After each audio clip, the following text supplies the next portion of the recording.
자, 오늘은 앵커 브리핑을 통해서 이번 주에 빅 이벤트가 많다라고 어제도 말씀드렸는데 또 하나의 빅 이벤트죠. 바로 CES 2026에 대한 이야기를 좀 해드리도록 하겠습니다. 이제 뭐 본격적으로 CES가 시작됐다라고 할 수 있는데 오늘 새벽에도 여러 가지 이야기가 나왔고 또 이제 이번 주의 후반까지 어떤 이벤트들을 살펴봐야 하는지 함께 정리해 보도록 하겠습니다. 자, 시작됐습니다. CES 2026이 뭐 말이 많았죠. 작년 연말부터 계속 CES 대비해야 된다. 관련된 CES 종목들 봐야 된다. 이런 의견들 방송에서도 많이 들으셨을 텐데요.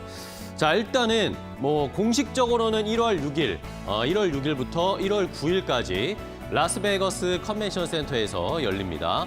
그런데 뭐 이미 지난 주말부터 라스베가스는 CES에 돌입했다라고 해도 과언이 아닐 정도로 여러 가지 행사들이 열렸습니다. 뭐 삼성도 전시관을 미리 오픈했고 LG 쪽에서도 뭐 TV 제품들을 공개했고 이러면서 이미 뭐 시작이 됐고 본격적인 공식적인 시작은 이제 오늘입니다. 자, 여기에 이제 전시장 규모나 뭐 참가국은 엄청나게 많습니다. 기업들도 많이 참가하고 올해는 한 4,500여 개의 기업이 참가합니다. 이 중에서 뭐 여기 보시는 것처럼 포춘이 선정한 500대 글로벌 기업 중에 300개가 넘는 기업들이 참여하는 그야말로 거대 최대 가전 박람회라고 할 수 있겠죠. 많은 사람들이 라스베가스를 향하고 있고 이번에 슬로건이 중요하잖아요. 이 CES 2026의 슬로건이 무엇이냐? 바로 이노베이터스 쇼업이라고 혁신가들의 무대다. 라는 이 캐치프레이즈를 가지고 올해 CES 2026의 스타트가 열렸습니다. 인공지능에 대한 AI에 대한 이야기 가장 많이 나올 것 같고 로보틱스, 모빌리티, 디지털 헬스, 뭐 양자, 뭐 이 외에도 여러 가지 기술들, 헬스케어 뭐 여러 가지가 있겠죠. 자, 다음 페이지를 좀 보시면요. 전체적인 이 일정표를 좀 제가 캡처를 해왔습니다. 일단은 말씀드렸듯이 일요일에 일단은 삼성이 먼저 오픈을 했습니다. 퍼스트룩이라고 해서 삼성이 먼저 전시관을 오픈을 했고 LG도 LG 월드 프리미어라고 해서 LG의 전시 공간을 오픈을 했고요. 그리고 오늘 새벽에 현대차가 아틀라스 공개했죠. 보스턴 다이나믹스가 공개했는데 이게 이제 오늘 새벽의 일이었고 엔비디아의 젠슨 황 CEO도 오늘 기조연설을 했습니다. 그리고 오늘 또 조금 시간이 지나면 AMD의 CEO인 리사 수도 역시 기조연설을 하니까 어떤 이야기를 할지 궁금한 상황이고 이러면서 이제 미국 시간으로 1시에 본격적으로 쇼플로어가 오픈이 됩니다. 실제로 이제 오픈을 하고 여러 가지 박람회를 볼 수가 있는 것이고요. 뭐 이외에도 중국 기업들의 이야기가 뭐가 나올지 뭐 캐터필러의 CEO도 나와서 키노트 스피치를 하는데 여기에서 또 어떤 이야기들이 나올지 잘 살펴봐야 하겠습니다. 자, 그럼 하나씩 좀 더 확인을 해볼까요? 말씀드렸던 젠슨 황 CEO가 오늘 기조연설을 했습니다. 원래는 계획이 되어 있지 않았는데 갑작스럽게 젠슨 황 CEO가 할 얘기가 있다라고 하면서 급하게 이 키노트 스피치가 편성이 됐는데 자, 젠슨 황 CEO가 오늘 이 시선을 집중한 곳은 결국에는 작년에는 피지컬 AI 이야기를 했잖아요. 그때는 이제 그 방향으로 나아갈 것이다라고 했고 이제는 완전히 로봇과 자율주행이 주가 될 것이다. 우리도 엔비디아도 로봇과 자율주행에 집중하는 그런 행보를 보일 것이다라고 하면서 구체적인 모습들을 보여줬습니다. 자, 피지컬 AI 시대를 선언을 하면서 베라 루빈이라는 칩을 공개를 했습니다. 전면 양산에 이미 돌입을 한 상황이기 때문에 이제 이것이 양산이 되고 팔릴 것이다 라고 이야기를 했고요.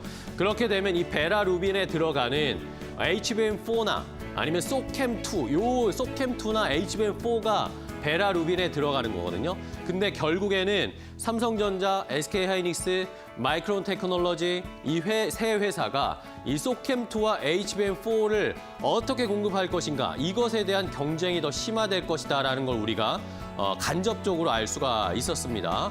베라 루빈이 올해 어떻게 판매가 되는 양상이 펼쳐질지를 잘 살펴봐야 되겠고요. 자, 그 다음으로 또 젠슨 황 CEO가 얘기했던 것이 자율주행 로보틱스 관련해서 소프트웨어 같은 것들을 굉장히 많이 공개했습니다. 그러면서 젠슨 황 CEO 뒤로 실제 이제 로봇들을 쫙 진열한 모습을 보였는데 그 안에 LG전자의 클로이드라는 로봇도 있었고 현대차의 아틀라스도 역시 있었습니다. 이러면서 실질적으로 젠슨 황 CEO가 엔비디아의 이 시스템, 이 플랫폼을 기반으로 한 로봇들이 있는데 그것이 LG의 클로이드, 현대차 아틀라스 이런 것들이 있다라고 콕 집어서 얘기를 해줬습니다. 자, 여기에다가 자율주행에 대해서도 이제 본격적으로 엔비디아의 자율주행 차가 나올 거다라고 얘기를 했습니다. 벤츠와 협업을 해서 자율주행 차를 올해 1분기에 출시한다라고 이야기를 했는데 엔비디아의 소프트웨어와 그리고 벤츠의 하드웨어와 결합한 이런 식의 자율주행 차가 나오면서 어떤 영향을 줄지 그리고 알파 마요와 클래식 요 스택으로 자율주행이 어떻게 만들어지는지도 앞으로 잘 지켜봐야 하는 상황. 엔비디아의 젠슨 황 CEO. 그런데 사실 작년만큼의 뭔가 파급이 아직은 있는 것 같지는 않습니다. 시장에서 좀 해석을 하는데 시간이 좀 걸릴 것 같고요. 자, 다음은 현대차입니다. 현대차도 우리 관심이 많죠. 현대차 그룹이 본격적으로 피지컬 AI에 시동을 걸었습니다. 자, 여기 보이시는 게 이게 아틀라스인데 영상을 공개했는데 저도 보고 생각보다 굉장히 좋다라는 느낌을 받았거든요. 그러니까 오늘 시장에서 장 출발을 할 때 현대오토웨버나 현대차 주가가 쫙 올라가긴 했는데 지금 시간이 좀 지나면서 힘이 빠지기는 했습니다. 자, 결국에는 베일을 벗었습니다. 이 아틀라스가 실제 현대자동차 생산 라인에서 어떤 움직임을 보여줄지를 이렇게 영상으로 구체적으로 보여줬는데 뭐 크기나 무게 이런 것들은 참고를 하시면 되겠고요. 구동 방식은 완전 전기식, 기존의 유압 시스템을 완전 제거했다고 하고 역시 아까 말씀드린 것처럼 엔비디아의 칩을 기반으로 만든 아틀라스입니다. 자, 보시는 것처럼 이렇게 30kg짜리 자동차 부품을 번쩍 들 수 있는 그 정도의 힘은 가지고 있고 이렇게 배터리도 스스로 교체한, 로봇이 스스로 교체하는 식의 형태를 가지고 있더라고요. 이러면서 혁신적이다. 꽤나 움직임도 부드럽고 생각보다 굉장히 좋은 퀄리티를 낼 수도 있겠다라고 생각이 들었습니다. 자, 이것을 이제는 2028년부터 미국의 메타플랜트 아메리카에 단계적으로 투입을 하면서 공정 자동화를 만들어낼 것이다라고 현대차에서 이야기를 했고요. 여기에다가 구글의 AI 조직인 딥마인드와도 전략적 동맹을 맺어서 앞으로 이 로봇을 만들 때 구글 딥마인드와 협업을 많이 할 것이다 라고 이야기를 하면서 오늘 현대차 그룹이 새로운 모습을 좀 보여줬습니다. 기대를 해보겠고요. 마지막으로 또 이번 CES에서 좀 주목을 해볼 만한 게 미국의 행보를 좀 봐야 됩니다. 지금 미국이 제조업 부활을 트럼프 대통령이 계속 얘기하고 있잖아요. 근데 지금 뭐 캐터필러나 아니면 미국의 많은 기업들이 CES에 참여를 하는데 AI를 활용해서 제조업을 부활시키겠다라는 그런 프로젝트들을 많이 준비하고 있답니다. 그런 것들을 어떤 기업들이 구체적으로 보여줄지를 잘 확인을 해보셔야 되겠고요. 양자도 많이 관심이 있으시죠. 근데 이번에 아이온큐도 CES 2026에 참여를 하기로 했습니다. 6일, 현지 시간 6일에 퀀텀 민스 비즈니스 세션에 참여를 하면서 실제로 지금 아이온큐가 어떻게 사업을 펼쳐가고 있는지 이게 실제로 적용되는 예시들을 구체적으로 좀 설명해 준다고 하거든요. 이 아이온큐의 인사들이 참여를 한다고 하니까 양자 관련해서도 어떤 움직임, 미국이 또 양자를 지금 투자를 많이 하고 있잖아요. 양자 관련 주식들도 어떻게 움직이는지 이번 CES에서 한번 잘 주목해 보시기 바랍니다. CES 2026 정리 앵커 브리핑이었습니다.